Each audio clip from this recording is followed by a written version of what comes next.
Deuxième partie. Ils ne veulent pas que les humains atteignent la 4e densité, 4e dimension. L'on acquiert des pouvoirs psy et qui est atteinte grâce à l'éthérisation de la planète, NDW, voire l'éthérisation de la Terre, et ne veulent pas que les anciennes grilles énergétiques sur la Terre soient réactivées. La réactivation des grilles permettrait de réouvrir certaines portes interdimensionnelles qui connectent la Terre avec d'autres lieux dans l'espace. Les grilles les moins négatifs sont les starreticuliens. Ils ne s'intéressent qu'à l'ingénierie génétique humaine dans le but d'enrichir leur propre pool de gènes. Starreticulien 2 est un système binaire visible de l'hémisphère sud situé à 38 années-lumière du Soleil. Ce système est de classe spectrale G2, comme notre Soleil. Les grilles très négatifs, ou rigeliens, sont, eux, intéressés par la survie et ont un esprit de colonisateur.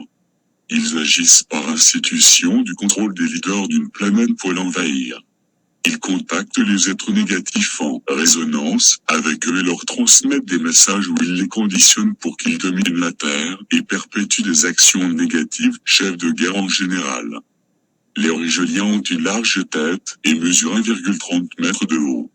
Leur système solaire tourne autour d'Origel, étoile double bleu-blanc de la constellation d'Orion, située à 800 années-lumière du Soleil. Les grilles ont des problèmes avec leurs glandes, plus particulièrement leurs glandes sébacées, qui rendent leur digestion de nourriture difficile. Ces problèmes ont été engendrés suite à une exposition radioactive après une guerre nucléaire, il y a plusieurs milliers d'années. Ce sont eux qui sont responsables des mutilations animales et des enlèvements d'humains par des ovnis. Ils dérivent leur nourriture des sécrétions glandulaires et des enzymes extraites des animaux mutilés. Les sécrétions sont mélangées avec du peroxyde d'hydrogène, H2O2, et appliquées sur la peau par immersion du corps dans la solution. Notons qu'il existe sur Terre un rituel cannibalisme appelé Fête de la Ruche et dédié à la Spider Queen of Space dans le système au bas du vaudou. Dans cette cérémonie, sont mangées seulement les glandes crues. Cela ressemble aux mutilations réalisées par les grilles. Les grilles se nourrissent aussi de l'énergie vitale, dont les supports sont le sang et les hormones. De plus, étant aussi émotionnellement et sexuellement atrophiés, ils se nourrissent des émotions humaines intenses de toutes sortes, extase ou agonie, mais la seconde est plus facile à générer que la première. Ils peuvent en recevoir les effluves par branchement télépathique sur des événements qui libèrent beaucoup de charges émotionnelles. Certains types de pratiques sexuelles attirent ces entités comme les mouches. Les grilles sont en fait les représentants sur Terre d'une race beaucoup plus étendue, la race serpent, draco, voire, dossier sur les extraterrestres reptiliens, qui forment une faction des espèces humanoïdes reptiliennes de l'univers.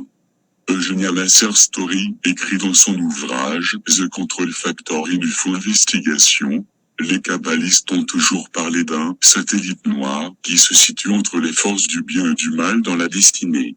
Les êtres de cette dimensionnalité n'ont que le pouvoir d'inversion et pas celui de création ou de procréation. L'arbre de vie avec ses 10 séphirotes est le symbole de la kabbale positive. Si on inverse le schéma, on représente le symbole de l'univers inverse, Sitrara. Les êtres de cet anti-univers sont appelés Klippa. Il y a une ressemblance étrange entre les descriptions et pratiques antiques des Klippa et celles des actuelles grilles. Le gouvernement ferme les yeux sur leurs actes par peur de ces êtres, car si les animaux ne pouvaient être mutilés, ils pourraient se nourrir des extraits de glandes humaines, et aussi parce qu'ils ont été vendus en échange des informations techniques permettant une supériorité militaire. La technologie du bombardier furtif et de l'IDS, guerre des étoiles, a été obtenue des grilles. Leur intérêt est en réalité de nous maintenir en état de conflit irrésolu. Les grilles ne nous attaqueraient pas par l'arme nucléaire, mais ils ont la possibilité d'éjecter la planète de son orbite.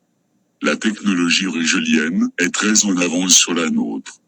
C'est en travaillant sous les instructions des humanoïdes de Rigel que la CIA et les anciens nazis ont développé et déployé des souches très pathogènes de bactéries et de virus, y compris le sida.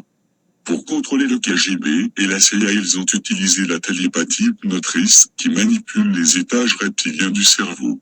Le cœur de la CIA est profondément contrôlé par les grilles. Il existe aussi un vaste et croissant réseau de contactés qui adule les gris en libérateurs. Nous sommes comme programmés par une sorte de magie noire rituelique, et nous ne réalisons rien. La politique de destruction planétaire et biosphérique au bénéfice de profits financiers immédiats est d'une absurdité totale en termes de bon sens humain. C'est une condamnation de l'espèce, la destruction de nos propres enfants. Comment une telle politique a-t-elle pu être instaurée et acceptée dans la société des hommes? La seule explication est que ce ne sont plus les hommes qui décident, mais des êtres aliens qui n'ont aucun sentiment. Bud Hopkins écrivait en 1987 dans son livre « Intre-Terre », les gris sont une société vieille de plusieurs millions d'années, mais ils meurent. C'est une culture sans sensation, intellectuelle. Quelque chose a dérivé génétiquement. Ils sont en désespoir d'obtention de matériel génétique et de possibilité de ressentir des émotions humaines. Les gris ont besoin d'énergie éthérique, celle qui est portée dans la vie expérientielle des hommes. En Égypte, on distingue le Ka, âme, et le Ba, corps éthérique. Les Égyptiens craignaient la séparation de l'âme et du corps éthérique. Cette séparation peut être induite par des entités prédatrices, à la fois durant la vie, et au passage de la frontière de l'après-vie. Les chamans de toutes les cultures ont toujours été avertis de ce type de prédateurs. Nous avons été utilisés par les gris depuis des siècles comme source de nourriture, avec une conscience quasi nulle de la situation. À cause du conditionnement religieux durant la vie, instauré par ces espèces prédatrices, au moment de la mort l'esprit du défunt se réfère à un certain symbole dans son cheminement, qui est en réalité un instrument camouflé pour capturer magnétiquement son corps éthérique. Alors l'âme se trouve séparée de son corps éthérique, voit la réalité du processus de la mort dans autre dimension et perd la mémoire de ses expériences vécues. Elle doit alors ensuite se réincarner pour reconstruire un nouveau corps d'expérience vitale. Le processus cyclique continue ainsi, produisant de l'énergie vitale pour les gris à chaque mort d'homme et paralysant l'évolution de l'homme lui interdisant l'accès à la sagesse, qui se construit à travers l'accumulation des expériences de vie successives.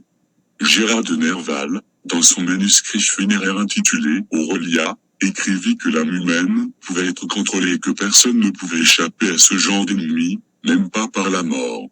Si les gris sont aussi concernés pour capturer des émotions et des expériences vitales humaines, c'est parce qu'ils n'ont pas d'âme, noyau de notre être supérieur. Pourquoi cherchent-ils à acquérir une âme? Les gris ont une âme mais ils ont dégénéré au point de ne plus ressentir d'émotions, comme s'ils n'avaient plus d'âme, NDW. En réalité, l'univers multidimensionnel dans lequel nous vivons tous serait en train d'approcher le seuil d'un trou noir dans le cosmos qui réduit à toute chose en ondes/particules élémentaires. En sanskrit on appelle cela Mahapralaya, la dissolution universelle, à laquelle même les dieux ne sont pas humains. L'énergie spirituelle sera la seule à passer de manière intègre à travers le trou noir de cet univers pour émerger dans la fontaine blanche d'un autre univers. Les survivants ne pourront être que ceux qui ont développé une intégrité spirituelle. C'est cela le jugement dernier. Les gris disparaîtront à cette occasion de grands nettoyages cycliques universels. En réalité, c'est l'altérisation de la biosphère de la Terre qui y aura raison d'eux car ils devront évoluer ou mourir. Le Mahapralaya n'est autre que la fin des temps que l'altérisation de la biosphère terrestre va provoquer mais c'est aussi, à beaucoup plus longue échéance, le Big Crunch, inverse du Big Bang, qui va plonger l'univers entier dans un trou noir d'où il ressortira pour une nouvelle expansion. Car l'univers pulse. NDW, les Rugeliens ne peuvent pas voyager par eux-mêmes dans le temps et dans les autres dimensions comme le font les blonds. Ils ont seulement accès à l'hyperespace, ce qui leur permet de s'affranchir des grandes distances dans l'univers. Le voyage temporel est le dernier secret qui leur est inaccessible. Cette impossibilité réside dans leur nature intrinsèque. Notons que les gris forment une société hiérarchisée insectoïde, parfaitement obéissante. Ils considèrent eux-mêmes les blonds comme des êtres instables et rebelles. Les gris, comme les blonds, ont la possibilité de désintégrer la matière en énergie, et ensuite de réintégrer l'énergie pour reformaliser la matière. Les gris ont aussi la possibilité de se camoufler en blond par projection d'énergie mentale. Parfois les blancs observaient en compagnie de gris sont réels, mais prisonniers de guerre. Pour les faire prisonniers, les gris doivent d'abord détruire dans leur cerveau leur capacité de téléportation interdimensionnelle. Les Essazani forment une espèce hybride entre les Stagris et les Humatériens.